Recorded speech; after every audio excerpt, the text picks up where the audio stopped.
नमस्कार विद्यार्थियों। महाकवि सूरदास के पदों की हम व्याख्या कर रहे थे।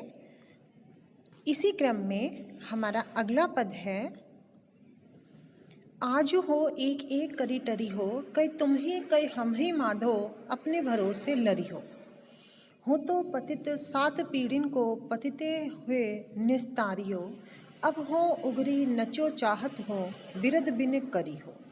कत अपनी परतीति नसावत, मैं पायो हरि हीरा, सूर पतित तब ही उठी है प्रभु, जब हंसी देहो बीरा। कबीरदास माफ कीजिए, सूरदास जी के विनय तथा भक्ति के पदों से यह लिया गया है।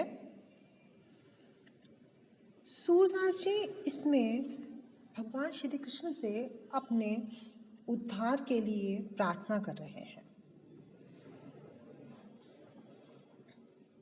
सूर ये मानते हैं कि मैं तो बड़ा दीन हूँ, भिखारी हूँ, यह कहिए कि मैं बड़ा पापी हूँ, लेकिन वो श्री कृष्ण से यह कहना चाहते हैं कि हे प्रभु, आप तो हमेशा से ही पापियों का उद्धार करने वाले हैं, तो फिर मेरा भी कर दीजिए, उसमें इतना विलंब क्यों।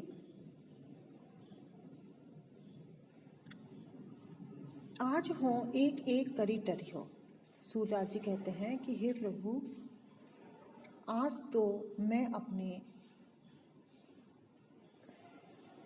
एक एक पाप को आपसे क्षमा करवा लूँगा और यह वचन ले लूँगा आपसे कि मेरे सभी जो पाप हैं वो खत्म हो जाएं। कि तुम ही के हमें माधो, अपने भरोसे लरी हो।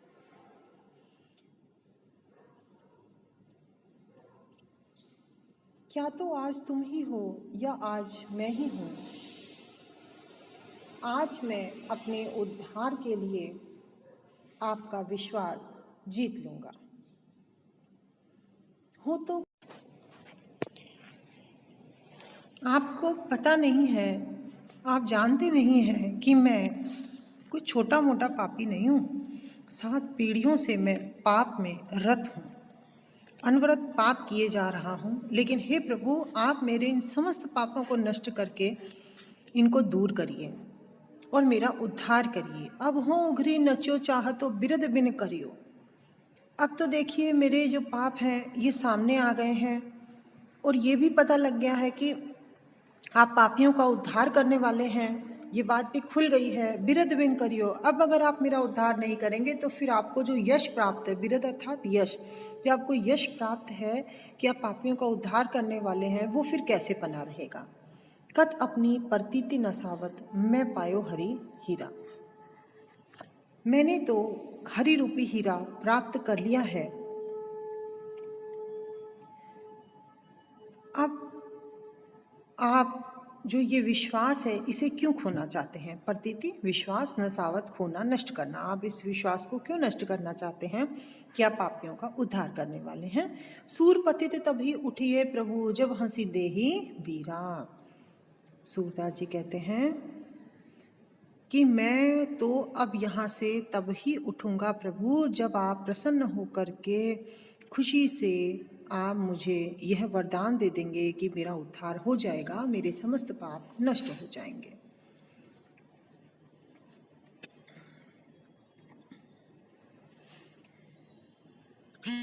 अब हम अगले पद पर आते हैं।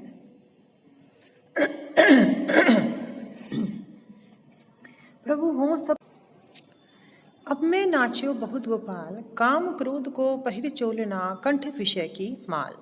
महामोह के नुपुर बाजत, निंदा सबत रसाल। ब्रह्म भोयो मन भयो पखावज, चलत असंगत चाल। तृष्णा नाद करती घट भीतर, नाना विधि दे ताल। माया को कटि फेटा बांध्यो, लोभ तिलक दियो फाल। कौटिक कला काछी दिखराई, जल थल सुधि नहीं काल। सूरदास की सबे अविद्या, दूरी करो नंद लाल। प्रस्तुत पद्यांश सूरदास जी द्वारा रचित सूर सागर के विनय और भक्ति के पदों से लिया गया है। इसमें सूरदास जी अपने उद्धार की प्रार्थना करते हैं और जो उन्होंने पाप किए हैं, जो उनमें दोष हैं, उन सबको दूर करने के लिए कहते हैं। सूरदास जी कहते हैं कि अब मैं नाच्यो बहुत गोपाल, कि हे प्रभु, अब तक मैं बहुत नृत्य कर चुका हूँ, मैं नाच चुका हूँ। काम क्रोध का पहिर चोलना, और इस नृत्य करने में मैंने जो चोला पहना था वो काम और क्रोध का था। कंठ विषय की माल, और कंठ गले में मैंने विषय वासनाओं की माला पहन रखी थी, अर्थात इन सब में ही मैं रत था। महामोह के नुपुर बाजत, और नृत्य करते समय जो मैंने घुंघरू पहन रखे थे वो भयंकर मोह के थे। निंदा सवद रसाल,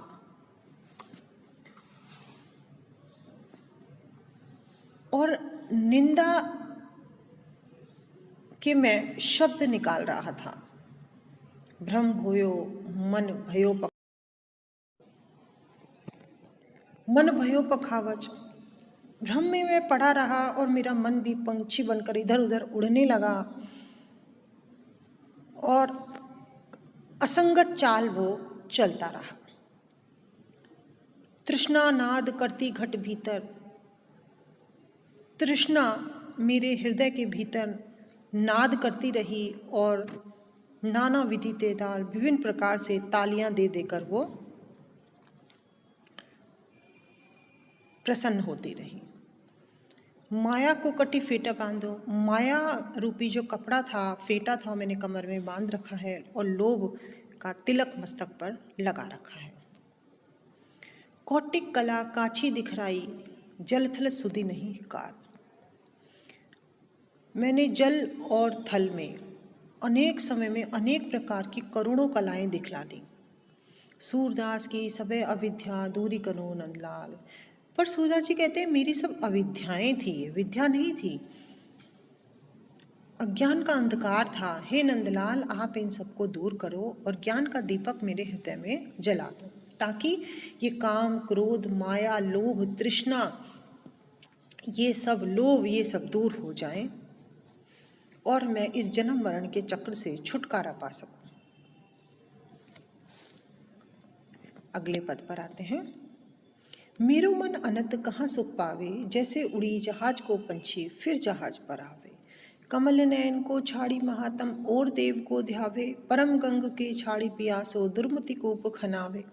जिह मधुकर अंबुज रस चाख्यो क्यों करील फल भावे, सूरदास प्रभु काम धेनु तजी छेरी कौन दुहावे। प्रस्तुत जो पद्यांश है महाकवि सूरदास जी द्वारा रचित सूरसागर की विनय और भक्ति के शीर्षक अंश से लिया गया है। इसमें सूर ने कृष्ण के प्रति भक्ति भाव को व्यक्त किया है, और वो ये कहते हैं कि मैं तो एक ही ईश्वर की पूजा करूँगा, उपासना करूँगा, ध्यान करूँगा, आराधना करूँगा, और अनेक देवी देवताओं को नहीं पूजूंगा, क्योंकि उनकी उपासना करने से अच्छा है कि आप एक में ही अपना ध्यान लगाओ, जिस प्रकार हमारा मन भी एक है। मेरो मन अनंत कहाँ सुख पावे। सूरदास जी कहते हैं कि हे प्रभु, मेरे मन को कहीं भी सुख प्राप्त नहीं है। जैसे जहाज पर जो पंछी बैठा रहता है वो इधर उधर समुद्र में ऊपर उड़ करके फिर जहाज पर ही आकर बैठ जाता है, उसी प्रकार से मैं, हे प्रभु, हे श्री कृष्ण, आप में ही मेरा ध्यान रहता है, लेकिन फिर भी सांसारिक माया मोह के कारण मैं इधर उधर भटक जाता हूँ और कहीं और जाने की कोशिश करता हूँ, अर्थात दूसरे देवी देवताओं को पूजने की कोशिश करता हूँ, लेकिन फिर मैं पुनः वहीं पर ही आप में ही मेरा जो है मन रमता है, हृदय आपकी ही आराधना करता है, इससे मैं वापस आप पर ही लौट आता हूँ। कमल नयन को छाड़ी महात्म और देव को ध्याय, मैं तो कमल नयन वाले श्री कृष्ण की ही पूजा करता हूँ, उसे छोड़ करके मैं और देवी देवताओं का ध्यान कैसे कर सकता हूँ। परम गंग को प्यासो दुर्मति कूप खनावे, और वो कहते हैं कि श्री कृष्ण की उपासना करने की बजाय उसको छोड़ करके दूसरे देवी देवताओं की आराधना करना वैसा ही है जैसा कोई प्यासा व्यक्ति गंगा जी को तो छोड़ दे और फिर वो कुआं खुदवाए कि ये कुआं खुदेगा तब मेरी प्यास बुझेगी। यही मधुकर अंबुज रस चाख्यो, क्यों करील फल खाए। फिर वो कहते हैं जिस भंवरे ने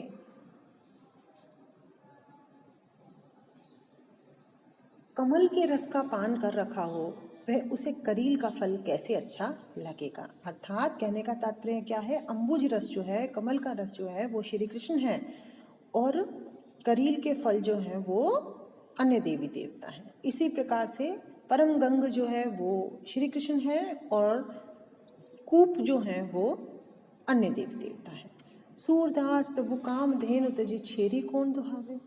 सूरदास जी कहते हैं कि जिसने कामधेनु का दूध पी लिया हो, वो कामधेनु को छोड़ करके और किसी बकरी का दूध क्यों दुहेगा।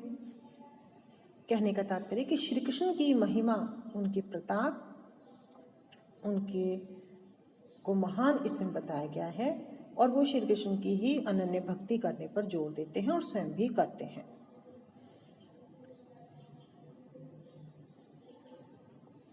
जैसे उड़ी जहाज को पंछी फिर जहाज पर आए, बहुत सुंदर पंक्ति का प्रयोग सूरदास जी करते हैं। इसमें लक्षणा शब्द शक्ति का सुंदर प्रयोग है, अनुप्रास, निदर्शना, दृष्टांत अलंकारों का सुंदर प्रयोग, ब्रज भाषा का सुंदर प्रयोग, रूपक अलंकार का सुंदर प्रयोग यहाँ पर किया गया है। अब हम इनके गोकुल लीला के जो पद हैं उनकी व्याख्या अपने अगले व्याख्यान में करेंगे।